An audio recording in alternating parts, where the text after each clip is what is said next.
Good morning, folks, from OR Tambo. Disappointing news in that story of the VIP protection unit from Deputy President Paul Mashatile. Folks who pulled over a small Volkswagen car, apparently loaded with members of the South African National Defense Force, and brutally assaulted them, God knows for what reason. 8 VIP officers have been cleared.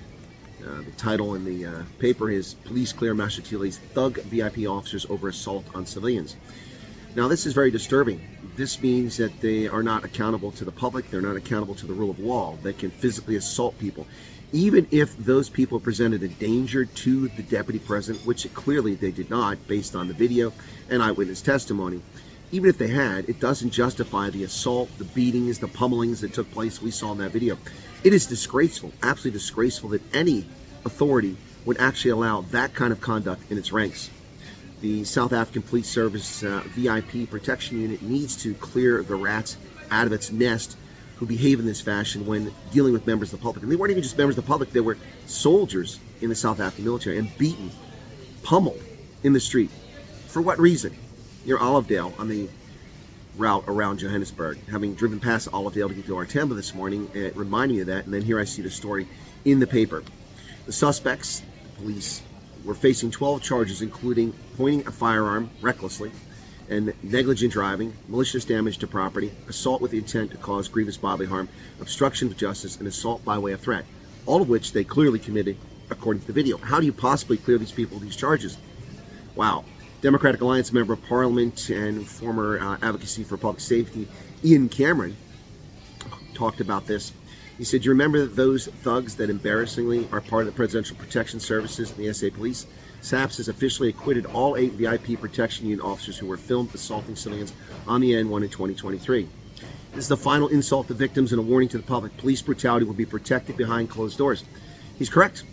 This is unbelievable. I experienced the same thing, not to myself, but I watched it firsthand in Liberia when I was based in Liberia, rebuilding the armed forces of Liberia. I watched the Presidential Protection Unit that we train, the equivalent of the Secret Service for Liberia, without the president even being there, just driving to the airport. They forced a vehicle off the road, got out, and punctured the tires with a screwdriver so the vehicle couldn't drive on.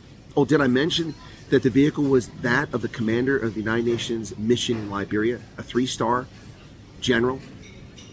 They forced him off the road, his driver, and then punctured his tires so they couldn't drive on. This sort of conduct is reprehensible. People like this should not be protecting important people. They're dangerous, they're reckless. And assaulting members of the public and then getting a free pass on it, unacceptable, ladies and gentlemen, unacceptable. The video was widely circulated. We've all seen this around the world.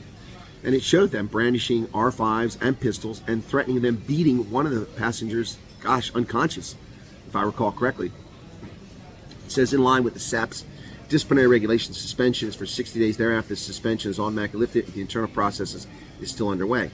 Well, the internal processes are over and they've cleared them.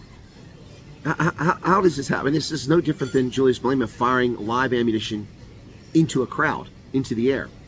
No different than Julius Malema physically assaulting a SAPS officer at Winnie Mandela's funeral.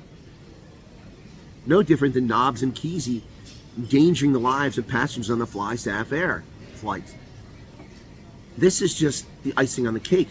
Never mind the execution of a Democratic Alliance MACO member in Stellenbosch a couple of days ago. This is total lawlessness.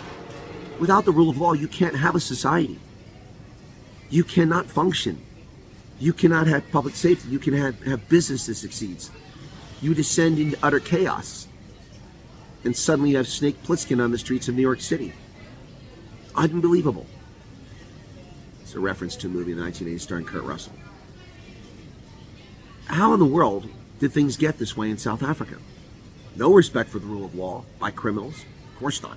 No respect for the rule of law by the authorities. That's disheartening. What recourse do you have if someone robs you, if someone cheats you out of business, if someone steals from you? I talked to a lady who's got squatters living in her property, been living there for 15 years. They basically expropriated her property and she can't get it back. The government will do nothing for her. I think she's been told flat out it's because she's white. I don't know if that has a bearing in the case. That might just be something someone said. But the bottom line here is if you don't have a recourse, if you can't hold public officials and bureaucrats accountable for their actions, you don't have a country. You just have chaos. It's insane. Absolutely insane, ladies and gentlemen. complete disregard for the law.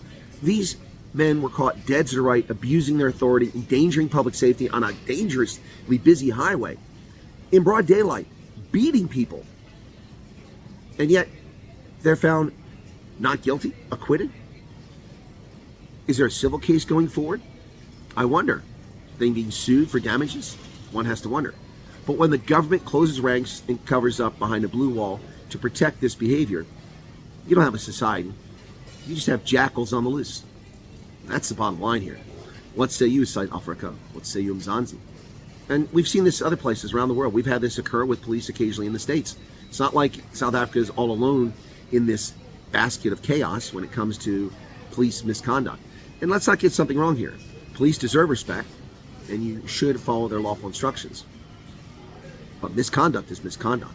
And beating members of the public, chasing their car off the road, endangering lives. It wasn't just the lives of the people that were in that Volkswagen that were endangered. It was also the general public that was on that highway. This chaos and stupidity, this blue light madness must end. End the blue light madness.